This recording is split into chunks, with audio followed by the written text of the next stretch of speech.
আসসালামু আলাইকুম রহমতুল্লাহি বরকাতু। দেওয়ান ভিলা ছাদ কৃষি বাগান থেকে আরেকটা নতুন ভিডিও করার জন্য চলে আসলাম। আজকে আমি আমার ছাদ কৃষি বাগানের অন্যতম অন্যরকম একটা পেয়ারা দেখাবো। এটা বিভিন্ন জায়গায় পেয়ারা নামে পরিচিত, পলি পেয়ারা। পেয়ারাটা অনেক লাল হয়। তা আমি আপনাদেরকে সামনে থেকে যদি দেখাই, আপনারা দেখতে পাচ্ছেন আমার পেয়ারার কালারটা। মাশাআল্লাহ, আলহামদুলিল্লাহ। যে পেয়ারা কালারটা একটু পাতার কালারের মতো, একটু লালচে খয়েরি টাইপের। তো আপনারা দেখতে পাচ্ছেন আমার পেয়ারাগুলো বড় হচ্ছে। আমি এগুলো পলি দিয়ে আটকে দিয়েছিলাম যেন পোকামাকড় কোনোভাবে এটাকে আক্রমণ না করতে পারে।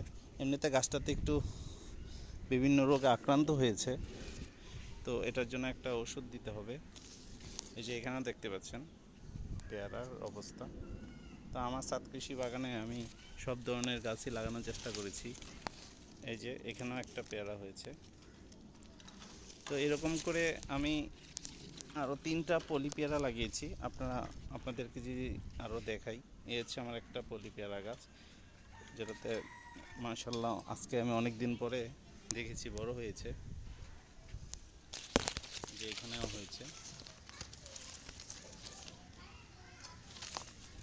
তো আমার সঙ্গেই থাকবেন, আমি আপনাদেরকে আরও দেখাই আমার পলি পেয়ারা গাছ কি অবস্থা।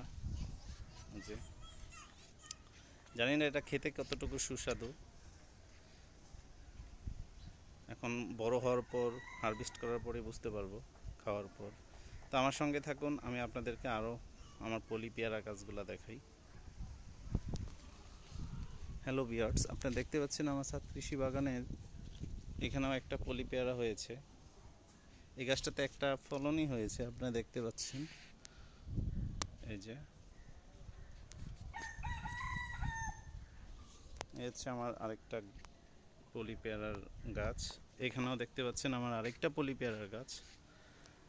এটাতে ফলন আসেনি, কিন্তু গাছটা অনেক বড় হয়েছে। অপেক্ষা করছি, কিন্তু গাছগুলোতে বিভিন্ন রোগে আক্রান্ত হয়েছে, পাতা পোড়ার রোগ, হয়তো সেটা পানি জমে এই অবস্থা। তো আমার এই ভিডিওটা আপনাদের জন্য, আমার এই ছাদ কৃষি বাগানের প্রতিটা ভিডিও আপনাদের জন্য করি। তো আমার ভিডিও দেখে আপনাদের ভালো লেগে থাকলে অবশ্যই লাইক দিবেন, শেয়ার করবেন, সাবস্ক্রাইব করবেন। তাহলে আমি আপনাদের জন্য নতুন নতুন ভিডিও আপলোড দিব। তো আজকের মতো এখান থেকে বিদায় নিলাম। সবাই ভালো থাকবেন।